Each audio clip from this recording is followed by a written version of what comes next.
Welcome. Today we're going to be talking about self-trust and tapping into your intuition. And I am really excited to offer this presentation on behalf of HPHC and the Tufts Health Plan. They're a great organization that lets me talk to you guys about topics that honestly I am so passionate about, especially discussions surrounding intuition. So if anyone has taken any type of seminar with me before, I like to start in the same way.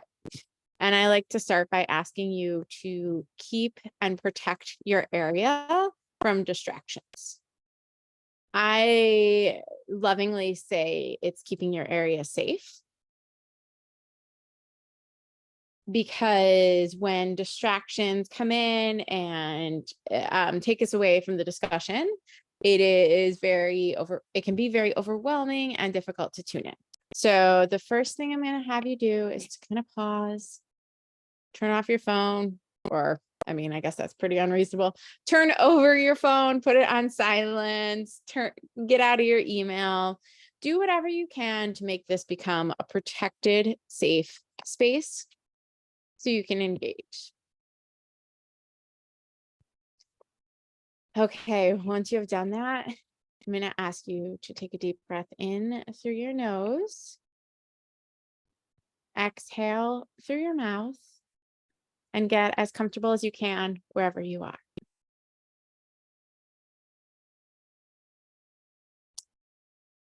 We're going to do a brief meditation to center you and bring you to the moment.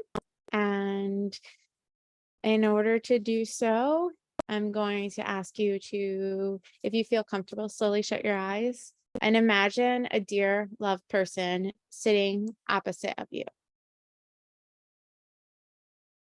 Imagine that a white light connects your heart to their heart. Connect with the feelings of affection and warmth you have for them. Enjoy the feelings as they fill your body.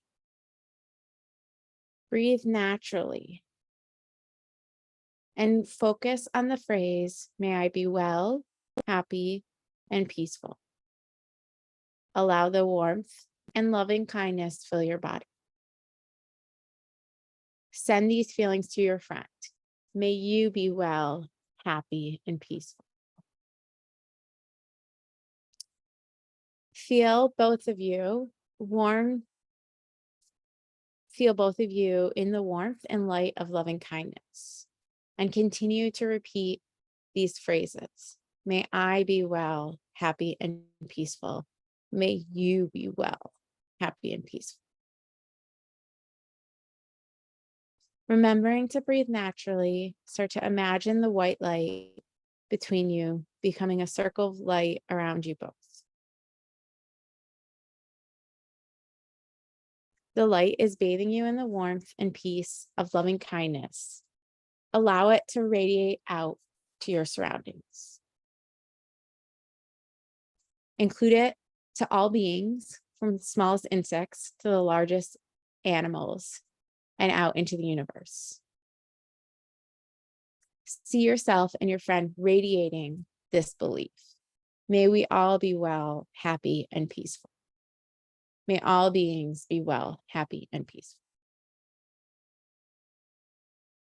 Recognize the feelings that flow from your heart out into the universe, and allow the universe to reflect these feelings back to you. I want you to quickly turn to your body and notice your feelings and sensations. Notice what is observing your body. Recognize this awareness. Where do you feel sensations? And allow yourself to stay present in the moment. If you find yourself tuning out, connect back to your breath.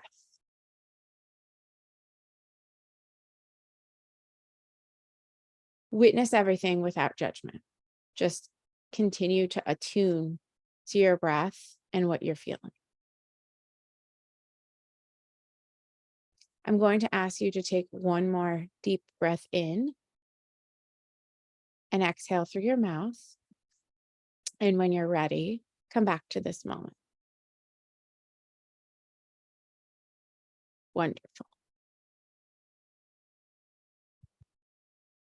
Breath is our greatest guide to our intuition. When we are feeling stressed, anxious, unsure, a lot of times connecting back to our breath and our body allows us to then connect to our intuition. I like starting with a meditation because it really starts to block out all that noise. And one of the most challenging experiences, honestly, of being a human is that there are a lot of distractions.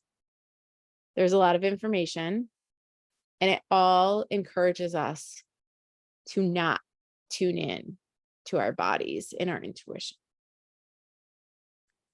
I'm going to get started talking about intuition and how to tap into it. But I first want to encourage people that whenever you guys have questions or comments, or I ask a lot of questions throughout my presentation, if you feel like you want to join in the conversation, please do so. All right. So I'm curious, just kind of in your own head, when you first hear the word intuition, what do you think of?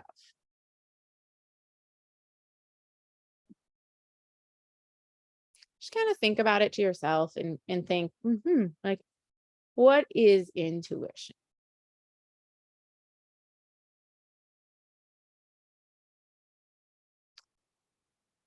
So intuition is one of the most fascinating skills that we have. And oh yes, I love it. Some answers or responses, gut reaction, using good judgment, something innate, not necessarily learned. Yeah. Personal truth and knowledge. Yep. It's all really good responses. Thank you for sharing. So intuition is non-conscious emotional information that happens from your brain in your body. Intuition is when you make decision without reasoning, and it's based on your insight. When we are making decision, our brain is processing things that are completely outside of our awareness. These facts form patterns that can be sent into our brain, and they're also looking at past experiences as well. So a lot of times that gut feeling you get is often from intuition and can be a pattern match. So let's say you're walking somewhere and you get your spidey senses and like kind of the hair on the back of your neck goes up. That could be because of a similar experience that you've happened in the past. Or it could also be because you're scanning your environment and there's all this information that you can't necessarily verbalize, but it is impacting. Albert Einstein actually is, I don't know, personally, clearly, but he continues to be one of my favorite scientists, especially in terms of how he looked at science. And one of the quotes that he says, or he says a lot of actually really great quotes, but one that I love is, the intuitive mind is a sacred gift and the rational mind is a faithful servant. We have created a society that honors the servant and has forgotten the gift. Essentially, what that quote says is that we do not often validate intuition. It is so often that we are asking people for distinctive facts when the reality is facts are helpful, but they're not the only thing that we need to rely on. Our brains process so much in a single second. And people are always like, well, how do you know that? And I think a lot about firsthand witness statements and how they can be very different from one person to the next. And it's not necessarily that one person is right and one person is wrong. It's that we are all focused on different things. And our brain can only verbally process and explain so much.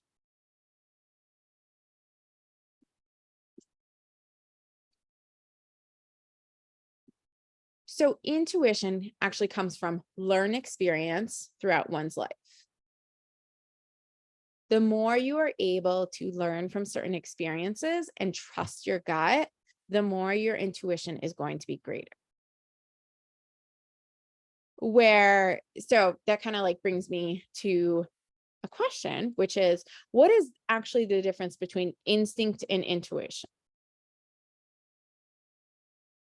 Instinct is a natural tendency that you're born with. So if there's a loud noise, jumping, knowing that if a bug crawls on you, instinctually you're going to like walk away from it, unless you really like bugs. Intuition is learned knowledge, and it also accumulates over time.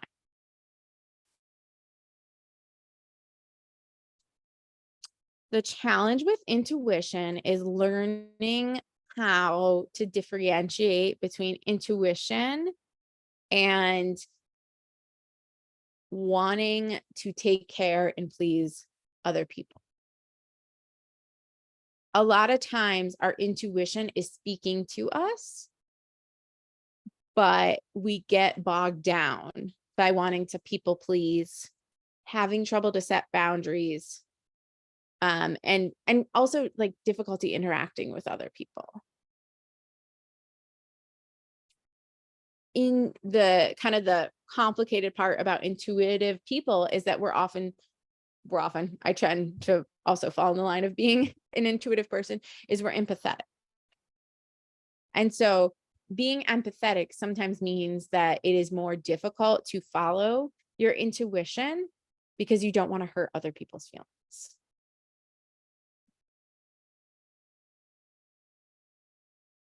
It is not uncommon for an intuitive person to be able to tell or sense what someone else is feeling.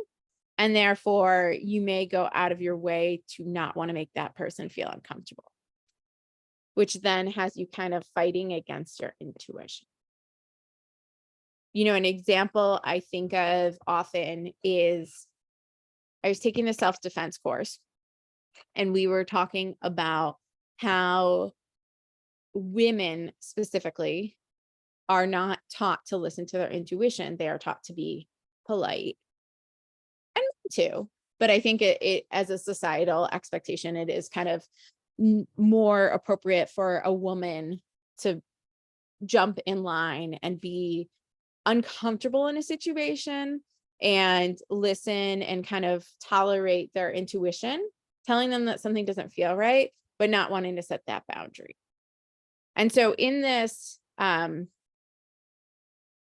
self-defense course I took, they talk about how when you set a boundary and someone else has a challenge with that boundary, it can make you want to kind of fall back in your intuition, or fall back and like ignore your intuition. So the example that they use was they did some interviews with people who were in jail for stalking. And one of the things that the people who were in trouble with the law for stalking for was they watched people and how they interacted and if they set good boundaries. And I thought that was really fascinating because there are so many experiences in the world where if someone bumps into me, I say I'm sorry. Or if someone gets too close to me and I intuitively in my gut, I'm like, wow, they are in my sphere. I feel uncomfortable.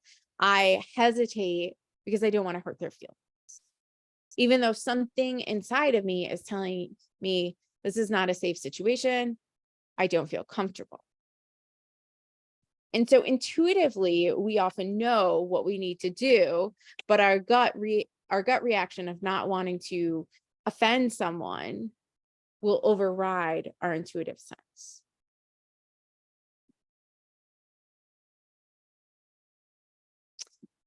So how do we get better at being more intuitive? Well, I started us off with the first skill, and that is by checking in with yourself, doing body scans, asking yourself what you are feeling, where you're feeling it in your body, and allowing yourself to feel different emotions. So a simple question of how am I feeling right now can help you differentiate between, is this anxiety or is this intuition? Most of the time, it doesn't really matter if it is anxiety or if it's intuition. It is something that you need to be paying attention to. Your brain is picking up on something in the environment, and whether it's matching from previous experience or something is just off kiltered, listen to it. You can be respectful and kind and set boundaries, but also take care of yourself. A lot of times people do not like if you set your boundaries and it counteracts what they're trying to do. But I would much rather be in a situation where I reacted and felt safe than later be in a situation where I regretted not acting on that intuitive sense.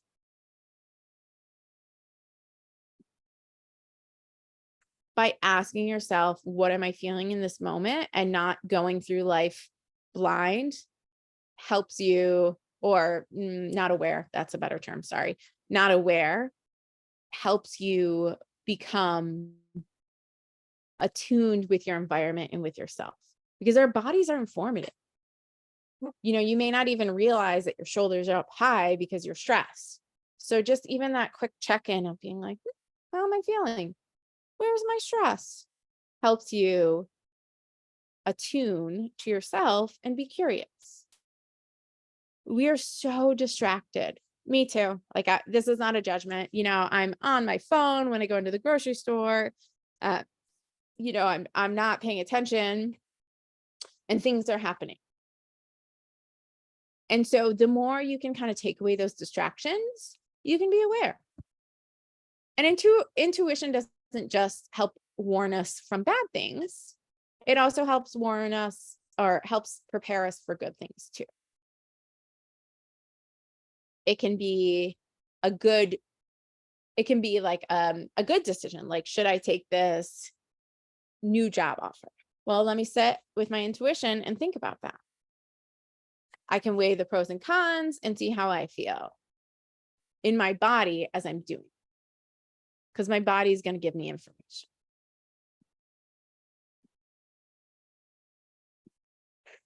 Taking time alone also helps attune to your intuition. It is really difficult to listen to yourself if you are always with other people or distracted. So being, I kind of talked about this before, but like being on your phone, being on the computer, having noise all the time really lends us to not connect with ourselves. Oops, sorry. That's my dog's intuition. The more we can pause and be in solitude, the better it is for our intuitive sense. Now, I'm not saying you have to spend a whole day alone, but taking breaks, breathing, being aware of your body when there are no distractions, human or computers or whatever, is really helpful to getting comfortable with yourself.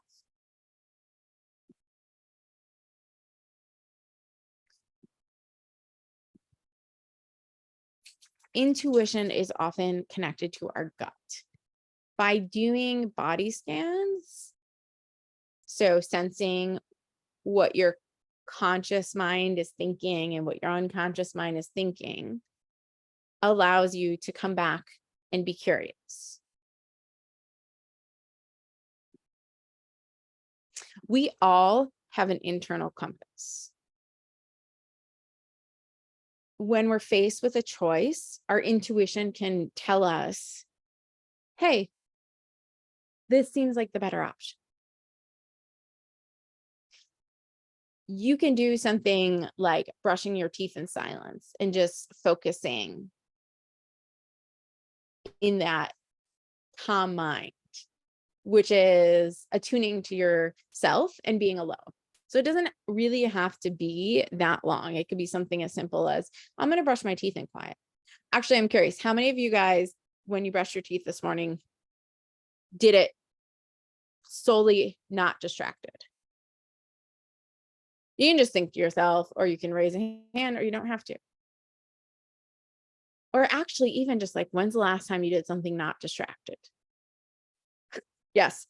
Jessica put in the chat, I did until my 5-year-old came in. Totally true. Really hard to take some quiet time when you have a young kiddo at home. We got one person though who did that. Wow, awesome. And by did that, I mean, sounds like they were able to do quiet time while they brushed their teeth. I oftentimes think about in the car how often I'm quick to turn on my phone or turn on something else where I could use that time to just be as aware as possible. Another, idea is you could eat your meal in complete silence. I don't even know the last time I've done that, where I'm really attuning to all my senses.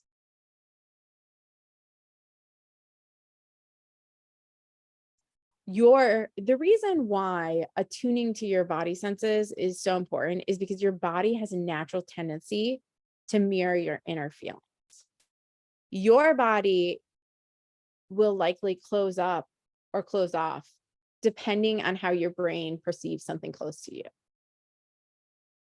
In the bar, if anyone goes to bars, but like, or first date scenarios or anything you're witnessing, you can really easily see how someone can reject another person through their body language. So like standing like this, turning away, that is information that someone is not interested. Your intuition is telling you that. You may or may not listen to it.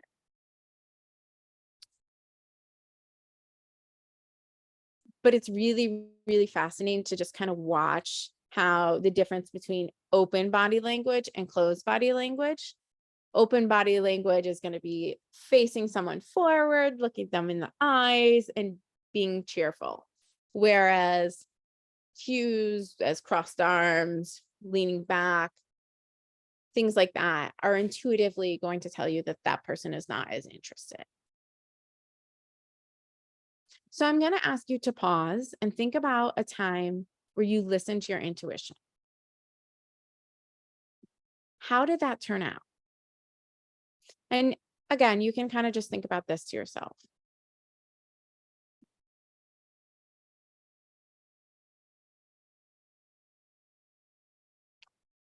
Conversely, have you ever thought about a time you didn't, or can you think about a time you didn't listen to your intuition and what happened?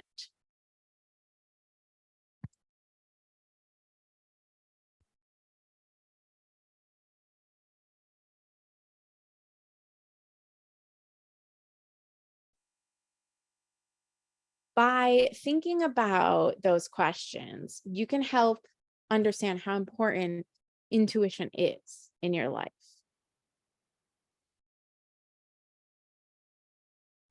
By naming the emotions that you experience by listening to your intuition helps you then cement it for the future to know my intuition can be trusted. I can trust my choices.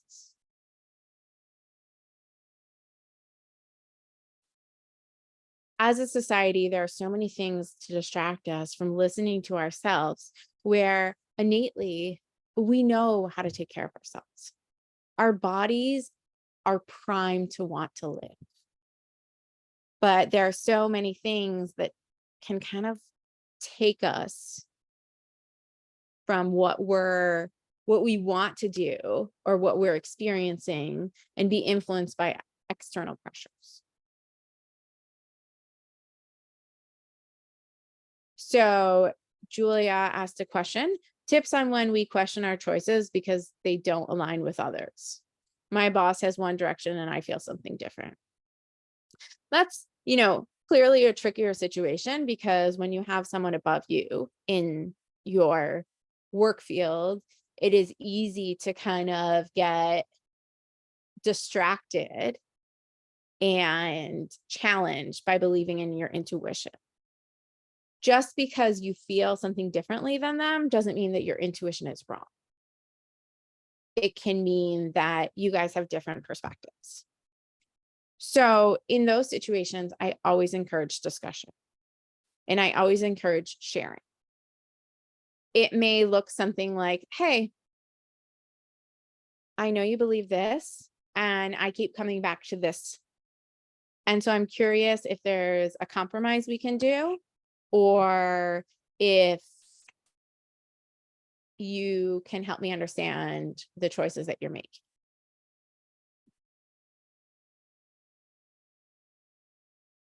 It can be difficult to have those conversations, especially with someone who is your boss.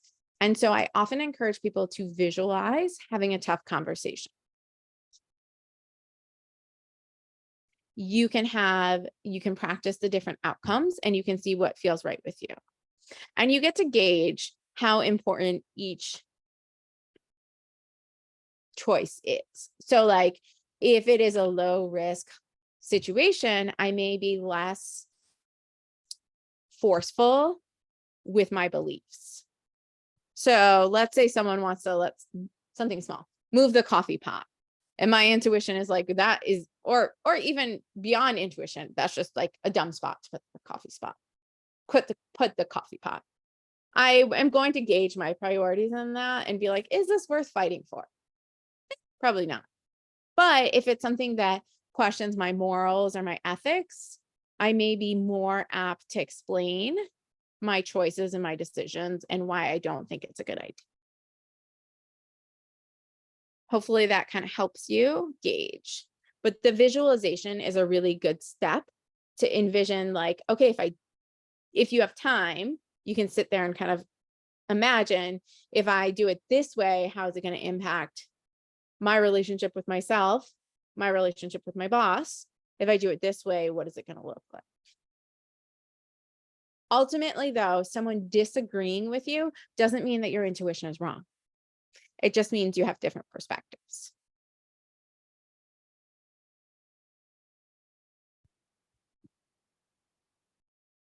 When you are struggling to make a decision, or when you are struggling in a situation where something is talking loudly at you, the more you can pause and reflect on what you're feeling and where you are feeling it in your body, the more attuned you'll become, the louder the answer will become.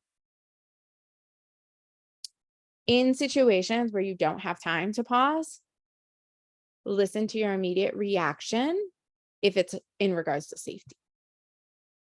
You can always apologize later, but we want to always honor intuition with safety. Okay, I have a minute left. I'm curious if anyone has any questions.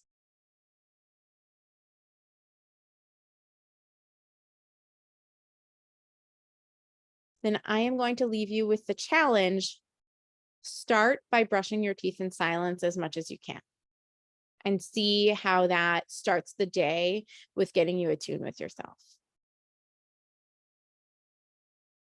I appreciate you all for coming and learning more about intuition. Jessica's going to lock the door. Awesome. Love that idea. And just keep being curious, because by being curious, it will help guide us. Have a great day.